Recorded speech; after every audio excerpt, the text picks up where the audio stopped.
Hello Taurus, Sun, Moon, Rising, and Venus signs. Kamusta kayo? Sana po'y nasa mabuti kayong kalagayan. Welcome back po sa Star Tarot. At kung bago kayo rito, welcome din po kayo. Please subscribe, like, share my videos, and leave me a comment kung nakaresonate po kayo. Thank you. So, Taurus, first card po ninyo, we have the Patron and Mentorship and Finances. Ang napipick up ko dito, Taurus, maaari ng iba sa inyo sa ngayon, maaaring nandoon kayo sa stage wherein you are ready to mentor other people. Siguro nakapag-aral ka na about mentorship, no? Pwedeng inaral mo 'yan. Pupuwede rin naman na likas talaga sa'yo, no? Maaaring matagal mo ng trabaho 'yan na pagiging mentor, and maybe alam mo sa sarili mo na ito yung inyong mission sa buhay. Parang ito yung gusto mong gawin. This could be your passion, 'di ba? Yung nag-i-impart ng knowledge sa ibang tao, nag-a-advise, 'di ba? Nag-guide, no, ng ibang tao. So pupuwedeng 'yun ang mission mo sa buhay. At maaari, no, na ito yung ano mo, ito yung pinagkukuhanan mo din ng kita. This could be your bread and butter, no? So pupuwedeng gano'n. So 'yun, pupuwedeng ang iba sa inyo, you're a mentor, you're a teacher, pupuwedeng spiritual teacher, pupuwedeng academic teacher, pupuwedeng you're a counselor, advisor, mga ganyan, no? So maaaring along those lines yung linya ng trabaho ninyo. So we have the brawler, ayan, lack of empathy and confrontation. For some of you, baka merong confrontation na magaganap dito. Maaaring nasubukan, no, yung pasensya ninyo rito ng kung sino man. Pupuwede na meron ditong mga narinig kayo na mga impormasyon from other people against you.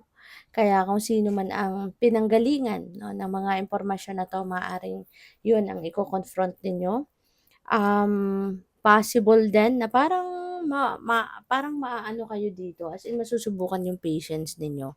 Talagang maybe someone siguro, got into your skin kumbaga, kaya pupuwede talaga na naggalit kayo dito or puwedeng magagalit, 'no? So, 'yun, maaari na sa confrontation na 'to, baka maayos, 'no, baka ma-clarify ninyo kung ano yung totoong mga salitang sinabi or ano yung totoong nangyari.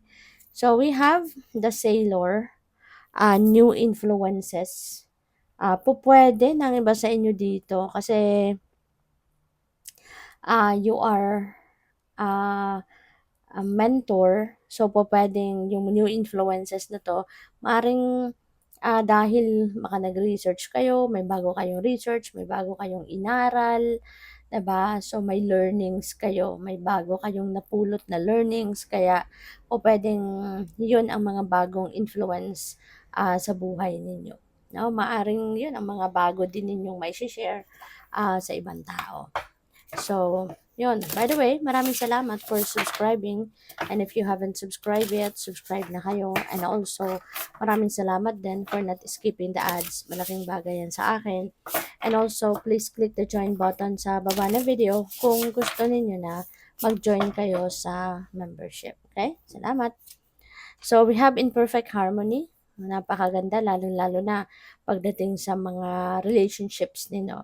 You know, relationship with your kapamilya, relationship ninyo with your person, no, romantic partner ninyo, yung relationship ninyo with friends, 'di ba? So maaaring it is harmonious, no? Maaaring meron ditong magandang samahan, magandang magandang samahan, magandang rapport, mga gano'n. So this is really good, no, na you are in perfect harmony with other people.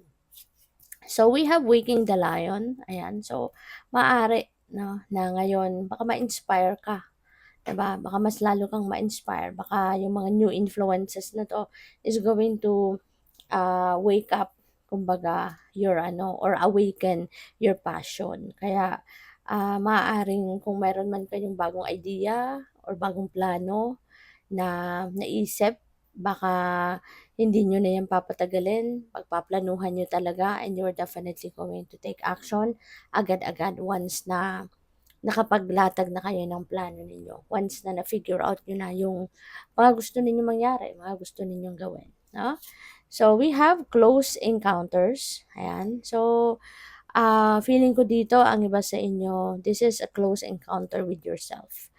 I'm picking up na ang iba sa inyo siguro maybe this is the time wherein magkakaroon din kayo ng oras para sa sarili ninyo or maybe you are making time talaga para sa sarili mo, 'no? To renew yourself, to recalibrate, 'di ba? To reassess everything na nangyayari.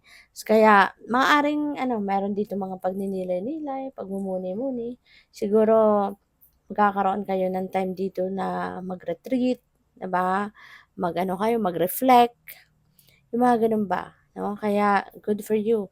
Kasi paminsan-minsan kailangan talaga natin 'yun, 'di ba, to reconnect with ourselves so that we can get back to our center lagi, 'no? Maganda kasi kapag lagi tayo nasa sentro, makakapag-concentrate ka, magaan ang pakiramdam mo, maaliwalas ang pag-iisip mo, gano'n, eh, kapag grounded ka.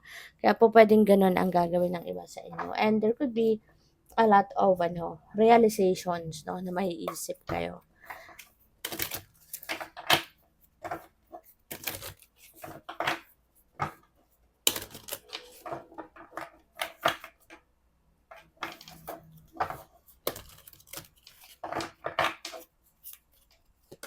So we have truth, ayan. So there could be some truth coming to light sa ngayon, so which is good.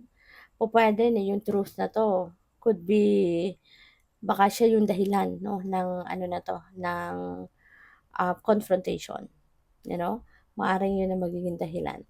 Baka merong baka merong balita, merong impormasyon dito na makakarating sa'yo about some truth, about someone else or maaaring about you, 'di ba? O kung ano man 'no, na impormasyon 'yan, maaaring 'yun ang magiging dahilan, 'no? Kasi minsan 'di ba, truth hurts. Kaya po puwedeng kumbaga masasaling dito yung ninyo, yung vulnerability, yung sensitivity ninyo, kaya pa puwedeng magalit ka, 'no? Kaya may confrontation na mangyayari. So, we have partnership, ayan, this is nice. Pupuwedeng collaboration ito, collaboration with someone in business, pupuwedeng makikipag-partner ka sa negosyo, pupuwede rin na bagong friendship ito na mabubuo between you and another person. Pupuwede rin na yung partnership na 'to could be linked to romantic relationship. Baka merong romantic partnership, 'di ba? Baka para sa iba sa inyo na hindi pa nagkakajowa, baka ngayon magkajowa na. For some of you na hindi pa nagkakaroon ng boyfriend or girlfriend, maaari ngayon magkaroon na kayo. So we have the Earth Fairy, physical health, yan, grounding and foundation. See, parang with the close encounters energy, maaaring talaga, 'di ba? Parang kino-confirm nila ang bawat isa na it's about time, no, for you to do some kind of talaga, pagninilay-nilay, pagpapahinga, step back muna kayo sa kung ano man ang inyong pinagkakaabalahan ng mga ng mga worldly things, 'di ba? So, focus muna kayo ngayon sa inyong kalusugan, focus muna kayo sa pagga-ground ng inyong sarili, 'di ba? Ibalik ninyo yung sarili ninyo sa sentro. 'Yun ang pinakamahalaga sa balanse para walang magiging problema, sa kahit anumang area of life, 'di ba? Kapag focused ka sa lahat, alam mo 'yun, yung bawat area of life na bibigyan mo ng time. Kumbaga, hindi lang sa iisa o dalawa, tatlong bagay lang o tatlong areas lang ng buhay ninyo yung pinagfo-fokusan ninyo, 'di ba? Mahalaga, 'no, above anything else is yung physical health, yung mental health, 'no, yung overall health ninyo, yun ang pinaka dapat 'no, na naka-number 1 sa priority list, okay? Good luck sa'yo. Thank you for watching. Love and light. Namaste.